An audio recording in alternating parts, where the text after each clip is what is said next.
La genèse de Santorin, telle que nous la connaissons aujourd'hui, n'a pas été un long fleuve tranquille. Il y a 35 siècles, le gigantesque volcan qu'elle était alors explosa et s'effondra, provoquant un énorme tsunami qui est peut-être à l'origine de la légende de l'Atlantide.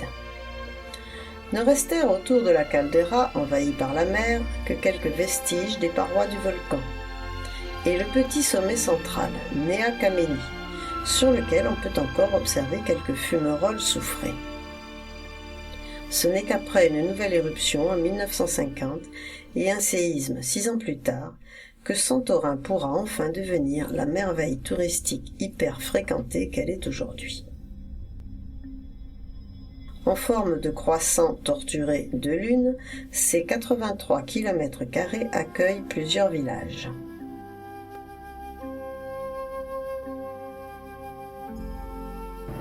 Si Kamari ou Périssa, situées sur la côte est, non loin de l'aéroport, sont des stations balnéaires chères aux voyagistes, l'intérêt majeur de l'île est à chercher à l'ouest, entre Akrotiri au sud, célèbre pour ses fouilles archéologiques, Fira, la capitale, au centre, couplée à Firostefani, et Oya au nord, lieu de rendez-vous très prisé pour ses couchers de soleil.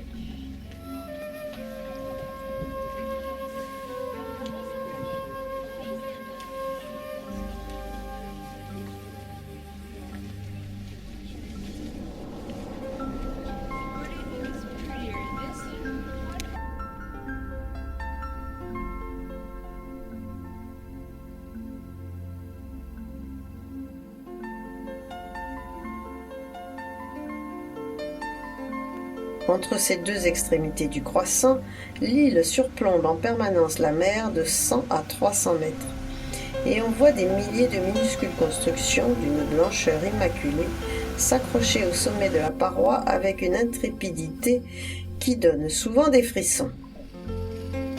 L'agglomération de Fira, Firostefani et Imerovili est un enchevêtrement labyrinthique inextricable de ruelles, d'escaliers, d'impasses, de courettes, qui offrent aux visiteurs des panoramas plus riches, spectaculaires et envoûtants les uns que les autres.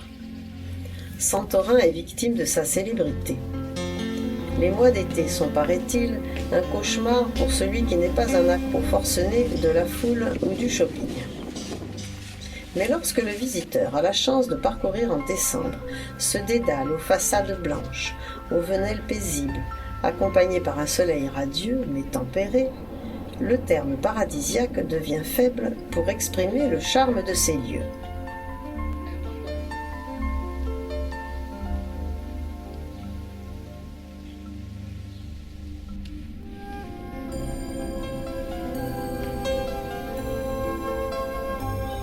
Hormis la rencontre de quelques ânes, seuls capables de transporter le matériel de construction dans ces accès tortueux, et celle d'un très petit nombre de touristes chinois, c'est un calme absolu qui baigne cet amoncellement de maisonnettes, de chambres d'hôtes et d'hôtels, pour la plupart fermés en hiver. Bien sûr, l'accès de notre mini-suite n'est pas accessible à celui qui souhaite arriver en Bentley devant la porte.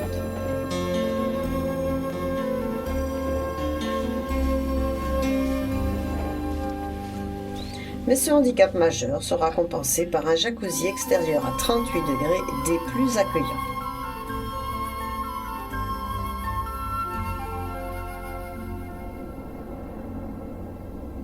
Un sentier côtier serpente entre Fira et Oya, qui se prononce Ia, offrant à chaque tournant, sur chaque placette, des vues renouvelées somptueuses sur l'île de Tiracia et son village Manolas, sur le sommet restant du volcan, Nea Kamenni, et surtout sur l'architecture impressionnante des constructions qui semblent parfois plongées dans le vide.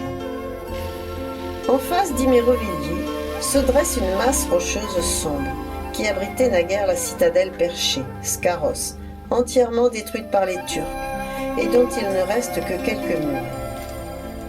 La promenade permet de découvrir plein ouest, et donc presque uniquement visible de la mer, la petite église de Theoskepesti, demeurer totalement indemne.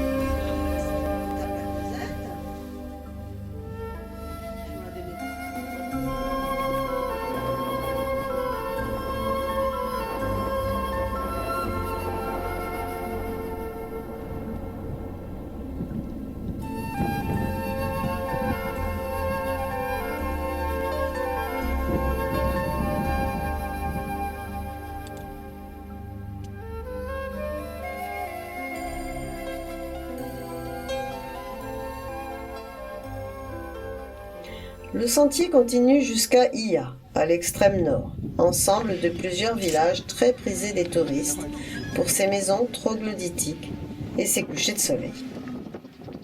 Cela dit, ceux que l'on peut observer des autres points de la côte sont tout aussi magnifiques.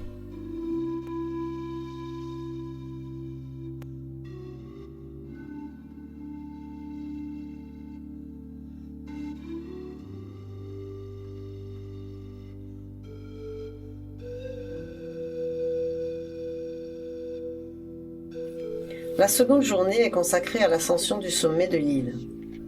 Un monastère, Prophitis Ilias, s'y dresse, mais il est malheureusement fermé pour quelques mois. Un panorama à 360 degrés permet de découvrir l'ensemble de Santorin, ses nombreux vignobles, ainsi que les diverses îles qui l'entourent au loin.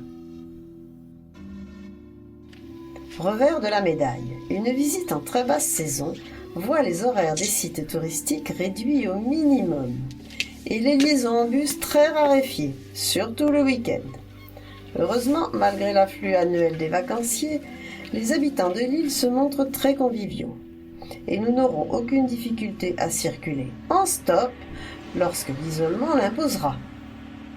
Le site archéologique d'Akrotiri en particulier était fermé lorsque le dernier autocar nous y a déposés, à 14h45. Force a donc été de regagner Fira grâce à une sympathique famille grecque et de se contenter du petit musée préhistorique qui recèle quelques pièces superbes.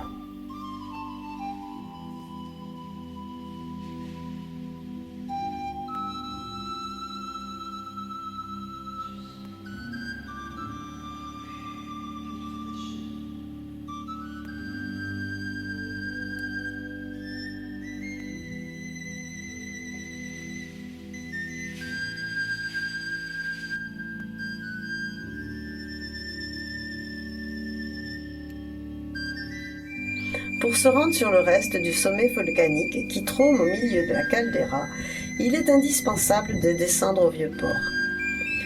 3 moyens sont théoriquement possibles. Premièrement, un funiculaire. Mais il ne fonctionne l'hiver que 2 ou 3 heures par jour avec des horaires très approximatifs.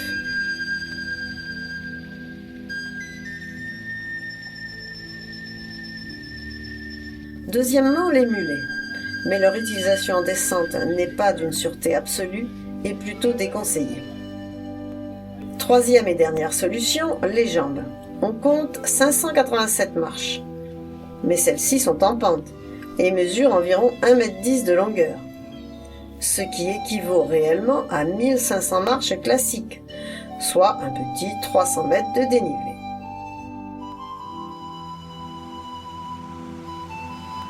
En quelques minutes de bateau, l'île de Nea Kameni est atteinte. Sur ce reste de sommet volcanique, totalement désert, quelques fumerolles soufrées témoignent de l'activité ensommeillée du monstre.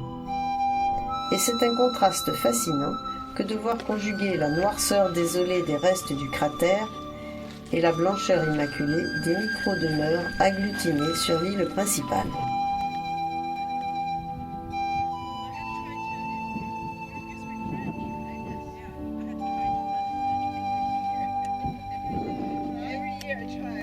En mars 2012, une activité sismique et magmatique a de nouveau été enregistrée. Espérons de tout cœur qu'il ne s'agisse que de soubresauts légers et que les habitants, tout comme leur île majestueuse, soient à l'abri de la colère des éléments.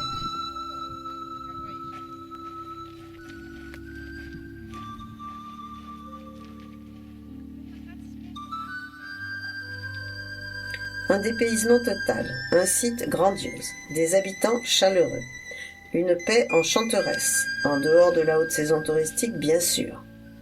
Tout cela à 4 heures de Nice. Ne serait-ce pas les qualités de ce qu'on appelle un paradis ?